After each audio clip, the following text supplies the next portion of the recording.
number one, are you in category number one, where you hear marketing and you're like, "Duh, duh," like you cringe? Okay, I know some of us already wrote that. Juliet wrote that, where she's supposed to be coming soon.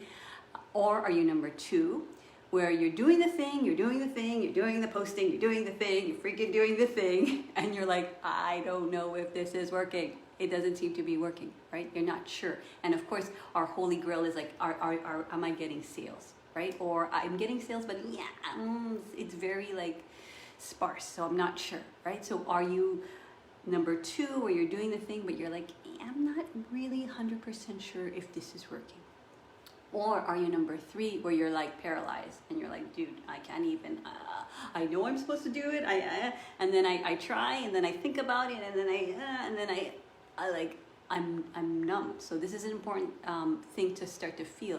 Do you numb out when you start to want to put yourself out there? This is really important in terms of emotional growth, okay? So numbing sometimes can get confused with detachment. Oh yeah, no, I don't like, no, I like marketing's not my thing. Like, I'm not that type of person, right? And that can be very confused with, you're just kind of like, I'm not even gonna feel that. I'm not even gonna go there because like I've numbed myself. So let me know in the comments if that's ever happened to you, just in general, where it's like you can't even think about something because it's like, it's just too much to handle right now, right? And the other thing I wanna say is that marketing doesn't start on social media. Okay, marketing and putting yourself out there doesn't start on social media. So that's like step number one, we need to understand.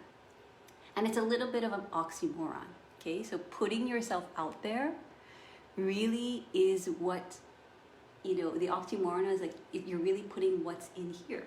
What physically is in here, what mentally is in here, what is in your heart, what energetically is here.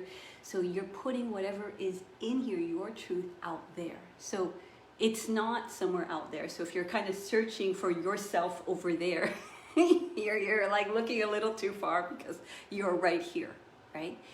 And so that's the process we bring our clients through. It's like, how can we actually come back to this place where I can literally see myself on a physical level? What is going on physically for me? What is going on mentally for me? What are the stories that are going on? What is the images that are going on? What are the feelings? What are the emotions? And what is the energy around that, right? So one of our clients, she's a super talented artist, but she was doing all kinds of stuff. She was doing like graphic design. Hey Chrissy, what's up? So nice to see you here. Okay, so one of our clients, she was doing all the things. She was doing the, you know, her work with graphic design. She was doing logo making. She was doing branding. And what we started to realize, once we started to kind of clear and bring her nervous system back into a place where it was a place where it can receive, she started to receive and realize, like, my true calling, my true passion is working with my hands, doing fine arts, okay? And so that's number one. You kind of have to see, like, what's the thing that keeps on calling you? So Nicole, 2 for sure. Doing the things and results are not showing. I'm building consistency and I'm putting my truth out there. Yes, you are, my love. Okay, so that's it. Okay, so thank you for sharing, Nicole. And so we'll get back to what you said. It's getting easier. That's the thing. It's getting easier, right? It's like, the truth is, it's not because somebody is confident that they're putting themselves out there. It's because what has happened is that their mission, their calling has become stronger than themselves. So that's point number one.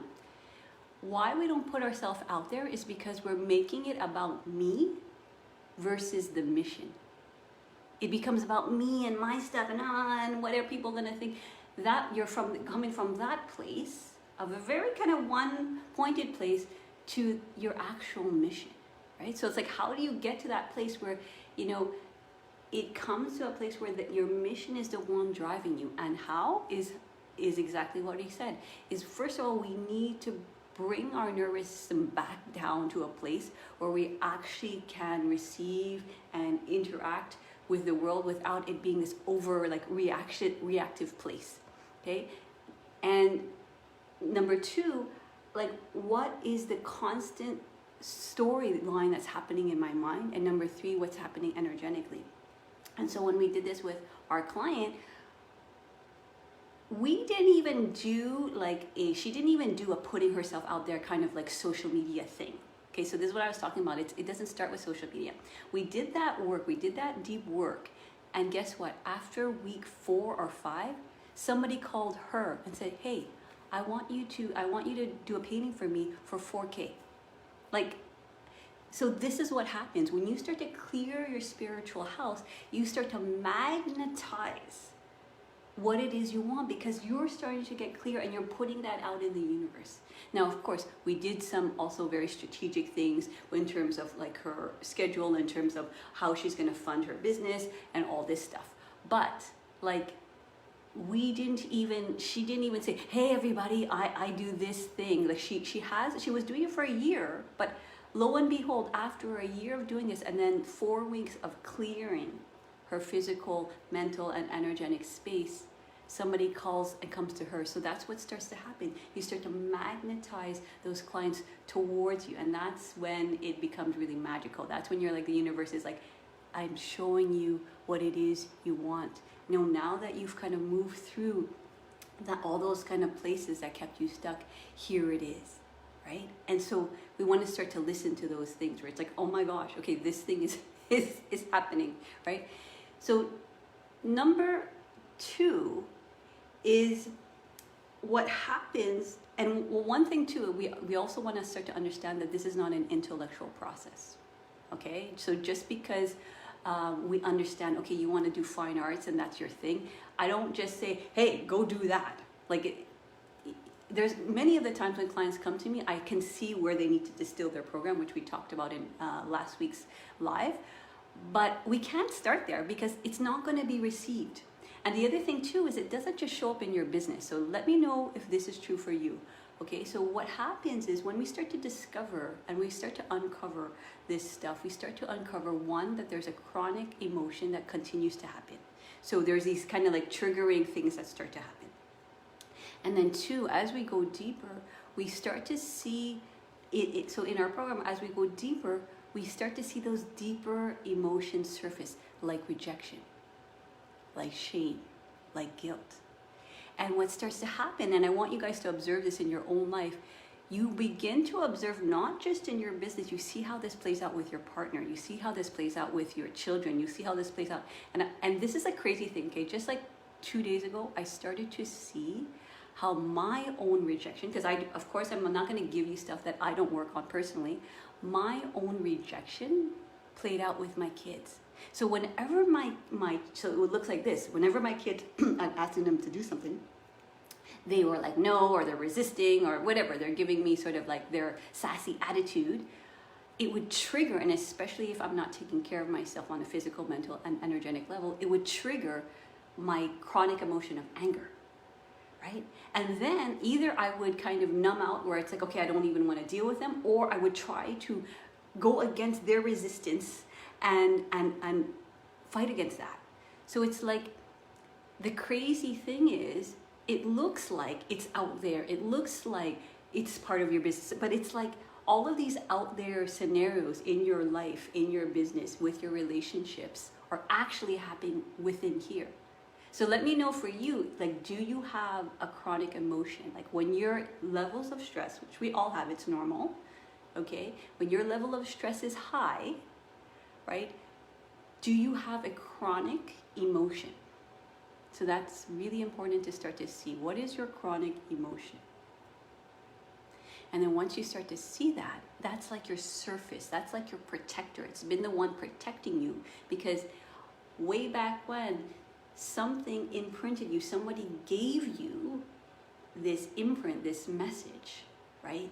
That whenever you speak, you're supposed to kind of get small again. Whenever you speak your truth and you're big, and you know, like how when you're like a little person, you're like, yeah, here I am. And then if the people around you taught you to like, hey, you know, be quiet, then it starts to get lodged literally in your physical body. It gets lodged in your mind. It gets lodged in your energy. So it starts to literally play out like everywhere, and you don't even realize it. You just simply think it's the outside world. So if you're like having this reaction with the store clerk because they sort of said no to you because you asked for something, what that really is not because the store clerk is a jerk. It's because that is your inner reflection. That's the universe saying, hey, there is this deep wound of rejection, and I'm just showing it to you again. There's this deep wound of rejection, and I'm showing it to you again, and I'm showing it to you again. And you're going to keep on seeing it until you really see it, right? Until you really, like, because you'll first of all go around life just having that rejection kind of mask, and you just see through that lens this whole time until you're like me, like just literally 2 days ago, I'm like, holy shit, no wonder my kid is not listening to me, and listens to my husband instead, because I have a fear of rejection, and I know this, so I've been working on it, and I numb out or I fight against when she looks like she's rejecting me, when really she's just being a kid and she's tired and she doesn't want to do homework, So Nicole says, yes, rejection, when I feel it, I have learned to sit and draw and meditate. It's protecting me from feeling abandoned, right? And that's the beautiful first step, is like, okay, now that we see it, and now that we learn, okay, that it lives in, it's like a literal physical reaction, right? Because the thing is, what starts to happen in that moment when my daughter's saying no to me, I relive the trauma. And that's the crazy thing. Like, I literally relive it in my body all over again. Like, I was 4, I was 5, or I was 14, or whatever. I relive it over and over and over and over again. That's the crazy thing.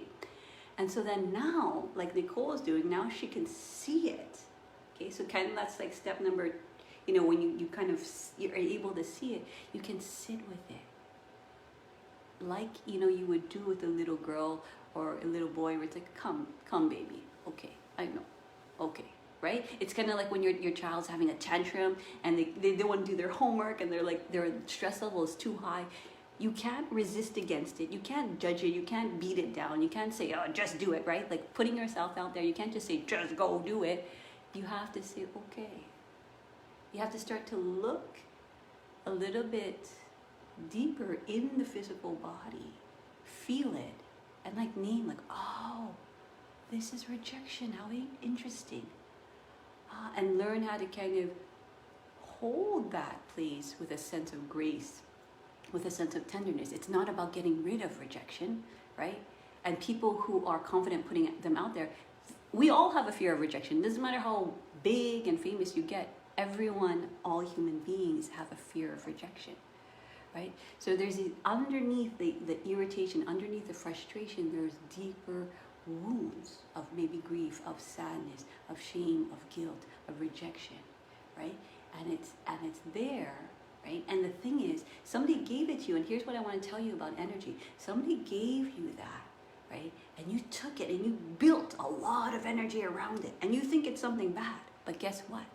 When you start to see that energy as it's like literally a fuse, you can now take this ball of energy that you've accumulated over your lifetime and probably passed in generations and generations and generations in your lineage that have given to you, and you're taking it and then you're transforming it. And then you can transform it for your past life and your lineage. So like, that's one way we can start to see how this is given to us, because we've built so much energy around this thing, right? And we start to like, it literally becomes this fuse, and then it becomes this almost like this gem, this gift. It's like, oh, look at this fuse of energy. What do you want to do with it, right? Do you want to just let it, keep you in contraction, or you want to take it and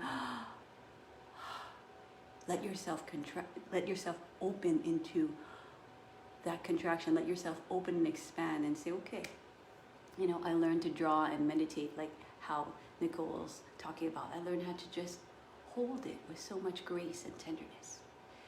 So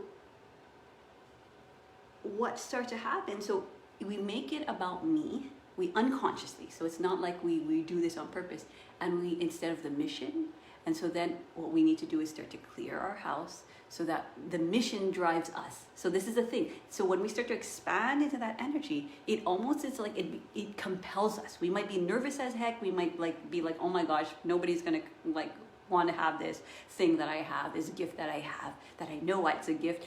But you allow yourself to expand into that.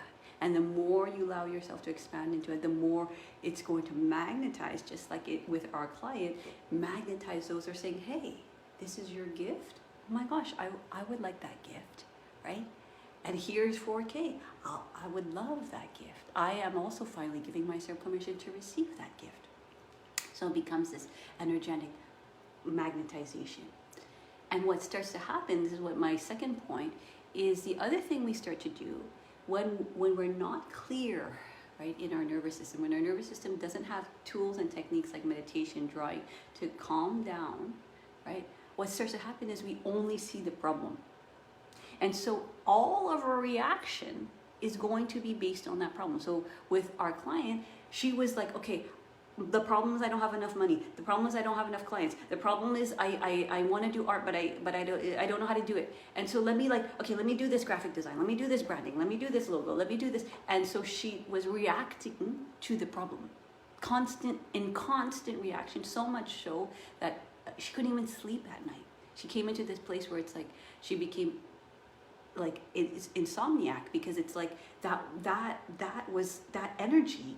There was that fuse of energy. So there's a thing, like you have a lot of energy, but you're like, you're just giving it out to the problem. You're like, okay, right? And we've all been there. Yeah. So instead, where we want to expand our energy is possibility. So instead of going from what's the problem and then trying to put out the fires, okay, here, okay, I don't have enough money. Okay, here, you give me that small amount of money and I'll take that money. And you give me that small amount, and it's, even though it's not what I truly dream of. It's not how I truly dream of and envision my life, right? But when you start to calm that nervous system, clear your mind continuously. So this is like a continuum, guys. This is not just like, oh, one done thing.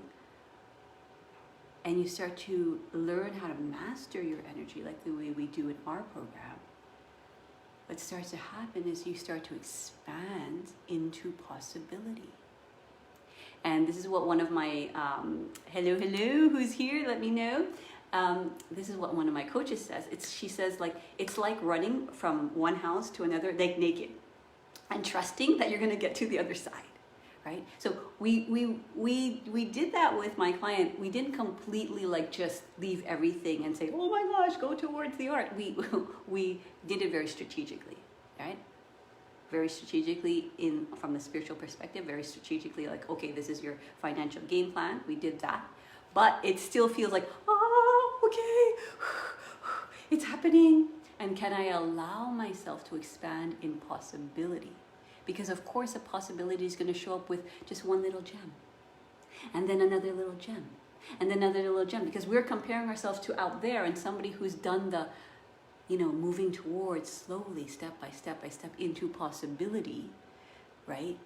You see there are 10,000 steps. And so we go out there and we're like, oh my God, I want to be there. But no. What's step number one? Okay. So Nicole, it's like I just sit and I draw and I do my thing, right? That's like step number one. I just like chill the freak out, right? And so then what starts to happen is we go back into possibility, right? And then when we go back into that realm of possibility, then our problem solving becomes much more effective, much more efficient, because we're coming from this place of creativity. Right? Just like when we were kids and we imagine something, you imagine like, oh my God, I'm gonna make this big humongous snowman, or I'm gonna make this fort. You don't think, oh my gosh, no, but I don't have enough blankets, I don't have enough toys. We don't think that way when we're kids, unless we were taught, right? We're like, ooh, and we like make a big whole mess getting there, and then we create the fort, right? And it's the same thing. Expand into possibility. So in our program, we learn how to master that energy, because you're always going to go in contraction and you're also going to go into expansion. And it can be really like a roller coaster. This resonates. So Chrissy says, this resonates so much, and it is so important not to get caught up in the big problem of our mind that it perceives. And this, okay, so I have started a yoga class. Love me in my blanket fort. Yes. I know my daughter's always making forts, and she's like taking all this shit from her house and like putting it, and you're like, oh my God, babe, that's nice, but we can't sit on the couch. Anyway, we let her do it. She does her thing. But okay, so the big problem in our mind. So this is the thing. On Tuesdays, I do a yoga class, because if we don't continue to calm the nervous system somehow, everything is going to feel like a problem. Everything is going to feel like a problem, right? And especially if you're trying to expand out of your comfort zone, if you're trying to 2x or 3x your income, and all of a sudden it's happening, it's like, so you need this maintenance. But what's really important is that I know a lot of people do the yoga, the meditation, do their thing, they dance, they cook, they do what helps them kind of chill. Okay, so in this community, we have that formula already. But the thing is, what we don't know, and this is my point number 3, what we don't realize is that there's new studies, 96% of what drives our subconscious is unconscious. 96%. So that means we have to force against the 96%, and our 4% knows, oh my gosh, I have this dream, I know it's there, and I'm gonna breathe, and I'm gonna do my thing, and we kind of do a little bit, but then what starts to happen? The 96% says like, oh, where are you going? Where are you going? Because let me remind you of your rejection. Let your body remember that, right? So here's the thing. We have to reprogram so we can do our discipline, but we have to go deep enough to reprogram the 96% in your physical body, because it's a visceral feeling. Like rejection is a visceral feeling. Even if I say the word, I'm pretty sure you guys are like, you could feel it. It hurts, right? It feels like a hurt, right? It feels like a disembodied feeling, right? It really feels like it feels like a body in your body. But what one of my coaches talked about is it's a disembodied feeling. We're not embodying. Anyway, I won't go there, because that's what I just learned last night when I was doing a workshop, dance workshop. Anyway, so we don't reprogram the 96% that is driving the bus. And guess what? If we don't go deeper, a layer deeper than our, just calming the anger, or detaching from, what you think is detachment when really you're just numbing yourself out, or just those like breathing in, breathing out, right? Is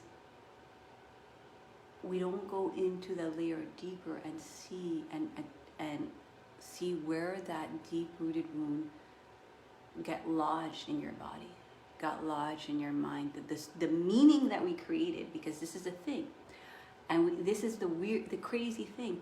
We keep on piling meanings and over meanings over meanings and over meanings in our mind. So every time this physical thing happens, we're like, oh my gosh, it's because my kid is, she never listens to me.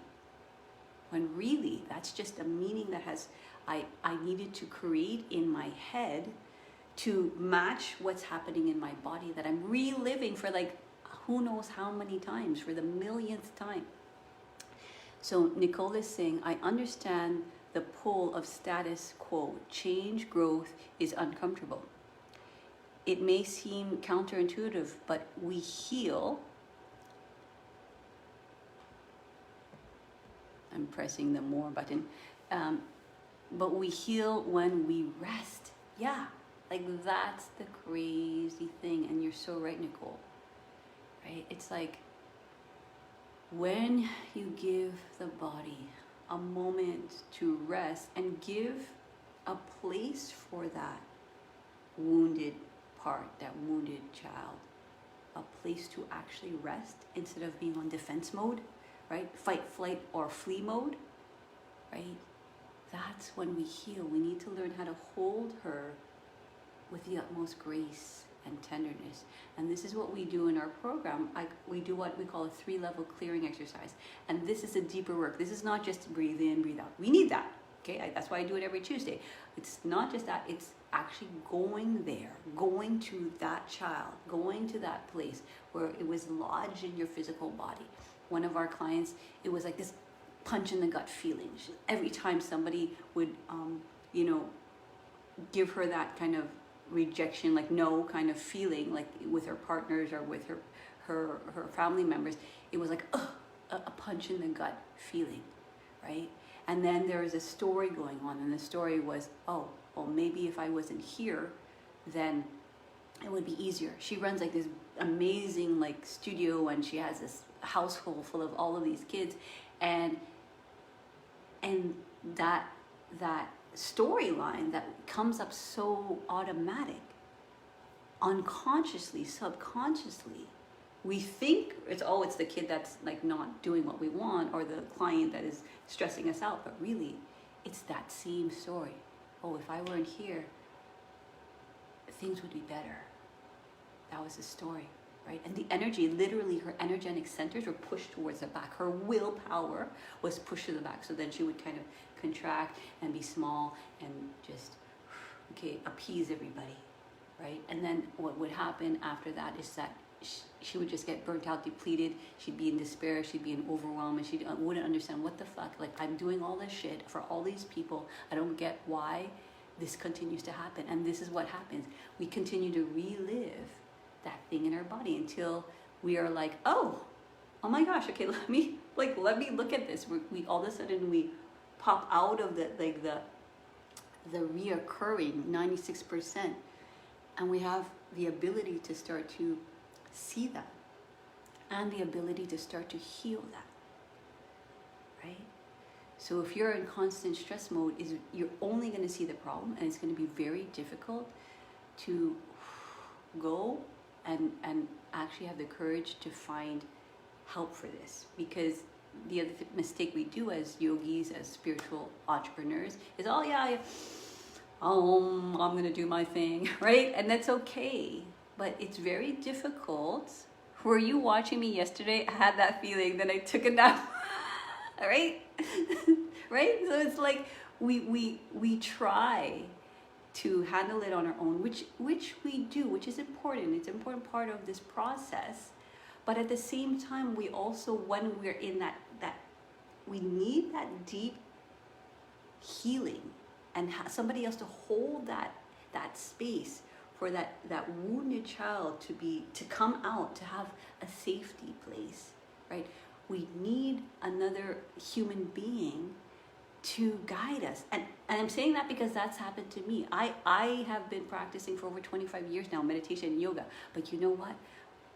One of my coaches, like I was speaking to her on the phone, she was coaching me, and she's like, do you realize that every time you say something, you diminish it? I'm like, what the fuck? Like, what? Like, bam. It's like an aha right there, because somebody was able to lovingly see me, lovingly see that part of me that was playing small, lovingly seeing that defense mechanism I had to protect myself, because I was sharing my dream with her, but at the same time I would diminish it, right? Because that's what I was taught. If I were to protect myself, because that's what I was taught when I was younger, if I'm going to be safe, I better protect what I say, otherwise people are going to like come down on me. So she showed that to me in an instant, right? And it's like, oh my gosh.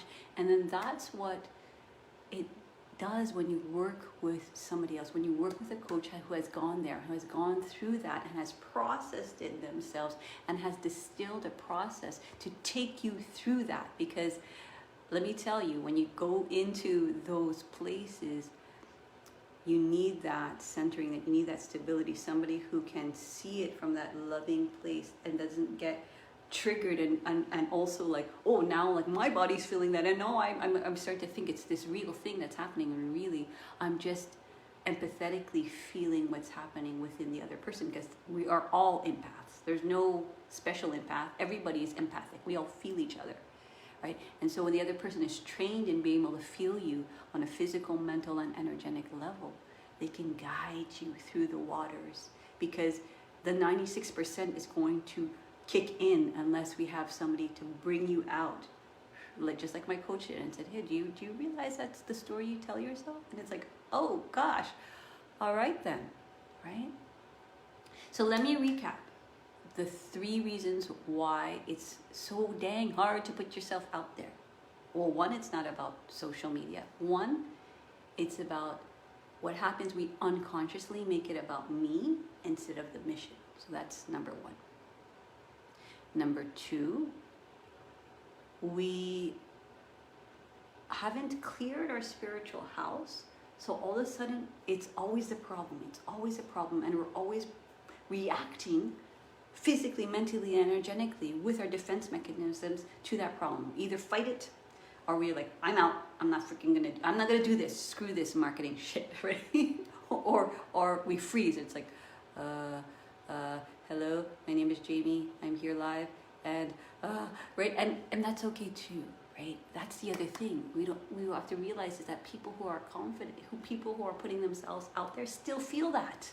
They're still feeling that, but yet they're like, okay, but you know what? My mission, because I've cleared my shit, my mission is the one compelling me now. It's the driving force. I took that stuck energy and I expanded, so I can go into possibility, even if the possibility looks like little bitty, oh my gosh, until you all of a sudden have these little miracles that pop in your face. And you're like, oh, okay, are these small miracles, right? So you allow yourself to expand into possibility, because that's, if that possibility is going to happen, we need to expand into it. And then point number 3, we don't do the deep-rooted work to reprogram our deep wounds that we relive over and over and over. And let me know in the comments if you're starting to see, oh my gosh, right? What's that chronic emotion? Okay, we talked about this in last week's live, why my spiritual business doesn't make money. What's that chronic emotion that constantly comes up? Because that will be your surface shell. That's your protection, right? So mine is anger, so I fight. It's like, oh, you kid, you're not gonna listen to me? Well, I'm gonna fight you and tell you what to do, right? That's what shows up. You're like, oh, especially if I'm in high level stress. And so we need that maintenance, but we don't go into the deep work to reprogram that 96% that is driving the bus. And if we never have the courage and allow ourselves to really go under another layer and under another layer, and that's the other thing too, guys. Like, the 3-level clearing gets us to, and that where I'm going to get to this, where we're going to do an exercise, gets us to like, oh my God, like you're not at least blinded by it. You're like, oh, that's where it came from. It's like, oh my gosh, I didn't even realize that, right? But then it's like this, it's this constant like purging, right? So I constantly, like last night I did this dance workshop, it's the last 5 weeks, I'm constantly purging my stuff, right? And it constantly will come up, and sometimes you think you've you've let it go, but really you're just uprooting a root that has been there for a long time, and you're like, more, right? And if you just kind of like cut off the top, the root is going to be like, hey, here, let me show you rejection again. Let me show you rejection again. Let me show you rejection again. You are a human being that lives in a human body, and you have a mind, and you have an energetic structure. So let me show it to you that way. That's the human experience, right? This dualistic experience, right? So those are the 3 points. You're making it about me instead of the mission. You're seeing the problem versus possibility, and we haven't done the deep-rooted work to reprogram the 96%.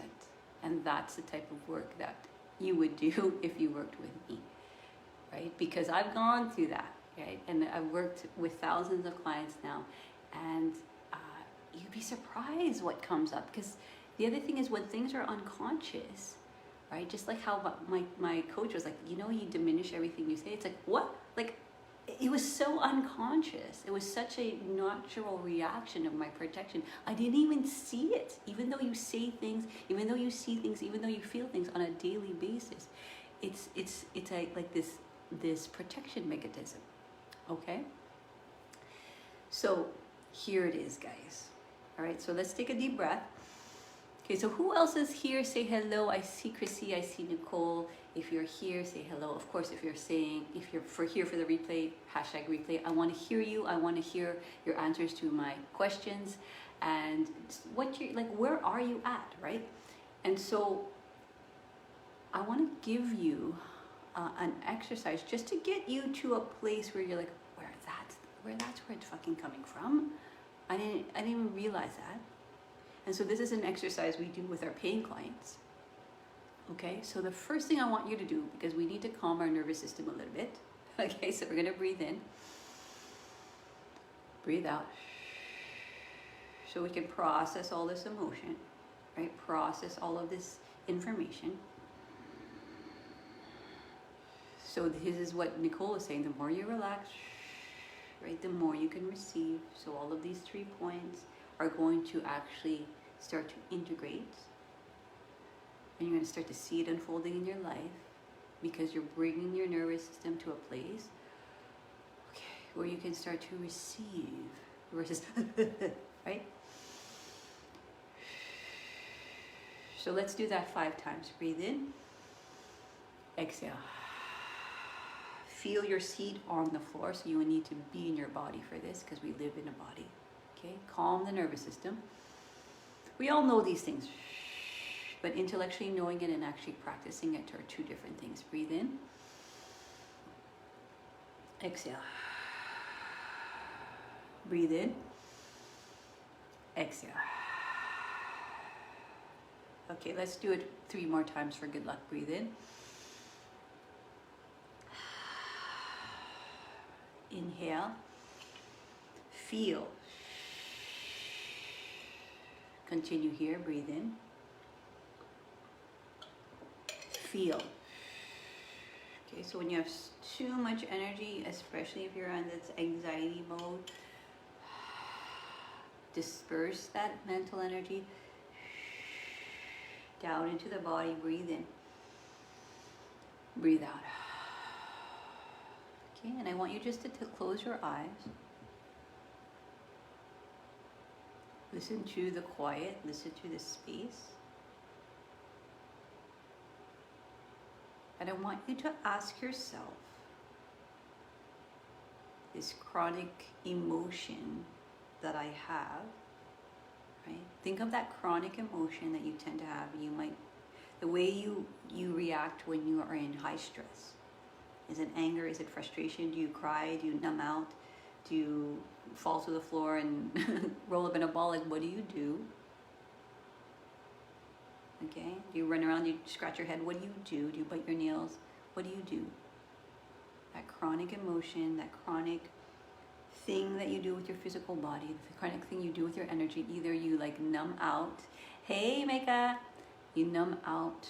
So you like want to take a nap, you move too fast, or right, or you yell at somebody, or you take it on somebody. Something happens in that chronic emotion. I want you to ask yourself, okay? So name that chronic emotion, and you might have to come back and watch this if you're like you're so numb that you can't feel it. Okay, so once you have that chronic emotion, feel it in your body. I want you to ask yourself, when is the last time I felt that way? So for me, right, when is the last time I felt that way? First impression. There might be a flash, there might be a memory, or you might be so numb that you're like, you can't feel it, or it could be right now. It could be just this morning. And here's a question, guys.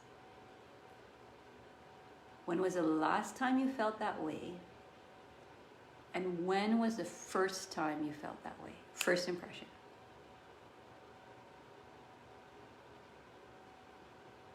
Take in the question. And see what you see.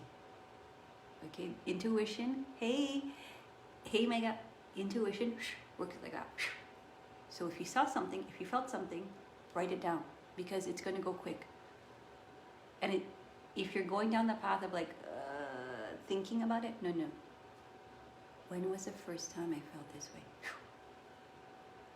And you'll see an image, you'll see yourself, you have a feeling, maybe you're with somebody. Okay? So if you saw something, you can write it down in your journal. You can even write it down here. It's a safe place to share, because we all have a place where things have been imprinted and lodged in our body, in our mind, in our energy, right? And this is where it was given to you. What seemed like a painful thing was actually a gift. This moment where you were taught something, you were imprinted in the body, right? As a child, that place of rejection, that place where all of a sudden you created this story like, oh my gosh, if I weren't here, then things would be better. My parents would stop fighting, right? That energy going back, like that was the first time you were given that pain that actually is holding a gift. Because you've built energy around it now, and we're starting to see how this is like showing up in our relationship, in our business, in our social, like our need to like market ourselves, right? And now this is this gift, right? Because you as a child are very powerful, and you were able to receive that gift. It didn't show up in the most fun ways, so we all know that. Okay, we all have our fucking traumas, right? But we built a lot of energy, and now this energy at this point of where you are is your opportunity to take that energy and go and hold it, and go and heal it, and go to that place where it's like, I can finally drain this and release this out of my body. I have the tools to purge this out physically. I have the tools to purge this out mentally. I have the tools to purge this out energetically, because I'm in this place of centeredness. Your practice has brought you to this point, to get to the deeper work, to get to the root cause. Your practice until now has brought you to this point. That's why you're here. Okay, that's why I'm talking to you, right? It's because there's this point now. You have a choice. You can take that pain, you can take that wound, you can take that rejection, right? And now transform it. Transform it into that place where you start to allow yourself to live from that place of truth. You honor that truth that's inside of you, that's scary as hell, that is like, oh my gosh, every time you do it, you're like, oh, right? But it starts to crack open, right? And it doesn't look pretty, right? You're like, it comes out, right? And it keeps on coming out. And then all of a sudden it's like, oh my gosh, okay, this was the gift that was given to me this whole time. And it actually breaks the lineage in your past all the way down your lineage, because you have taken it, and your ancestors have brought it to you and continued that line of energy, where you can take this now and you're like, oh my gosh, now I see the gift of this. Because it is a gift, guys. You as a child are all powerful, and again, from the outside it looks like we're vulnerable, which we are, but on an energetic level, on an infinite level, we are infinite beings, right? We can take that energy and we can transform it. And when we transform it, we transform ourselves, and we can transform the collective. Okay, that's the power of this work. Okay? So if you are ready to not let the 96% drive you every fucking time in the stupid grocery store, or in your work, or with your relationship, or with yourself, right? When you're talking and you have like your whole conversation, your whole like life happening in your head, right? Because we can live there for a long time, spinning around, right? Like, we need to go into the body, right? And clear that. Yes, so good, right? And so if you're ready for that, that's the type of work that we do in our program, in our 8-week breakthrough yoga coaching method very freaking first day, we clear that shit up, right? And you're uncovering. You're like, oh, that's the shell that was protecting me. And you break open, right? And then through those 8 weeks, all the shit's gonna start to come out. The miracles are gonna happen, but the shit's gonna come out. And then I'm gonna be there as your guide by your side saying, oh, okay, right? Because these things are gonna come out and you're like, ah, right? And so the program strategically takes you through that and gives you a process to process that stuff so that you can finally focus on your business, focus on your dream life, focus on what it is that is true in your heart, right? For yourself, for your life, and for your business, for your relationships. The thing is, this work is going to touch not just your business, it's going to touch everything, right? So if you're ready for that kind of transformation, then DM me and I'll send you an application form. And in that application form, you're going to answer some questions so that I can look, right, at what it is maybe that you're not seeing or what you're not realizing, and we can go there and we can look at it and we can start to create the beginning of the breakthrough, right? So that's what we do. So that's our breakthrough yoga coaching call, and then we'll see from there if you're a right fit for the program. But that's the work that we do. And if you have been here, you know, you'll see that we are continuing. I'm continuing to support you guys, you know, every single week. Like, I don't just come and show up. Like, I clear my shit. I get my notes together, right? And I show up, even though it's scary, even though it's like, oh my God, like, who the hell is really gonna resonate with this? I don't know, like, you know what I mean? But I still come to that place where it's like, my mission is calling me forth, and I'm gonna listen to that, right? It's compelling me now because I continue to clear and continue to clear, and the universe is like, okay, go do that. I'm like, what? Okay. And I continue to do that, right? But we continually do that because we're continuing to process our physical vessel, we're processing our mind, and we're processing our energy. It's a continuation, right? But the first step is to go into that very deep root that shows up all the time, okay? So if you're ready for something like that, then DM me. I'm happy to send you an application form.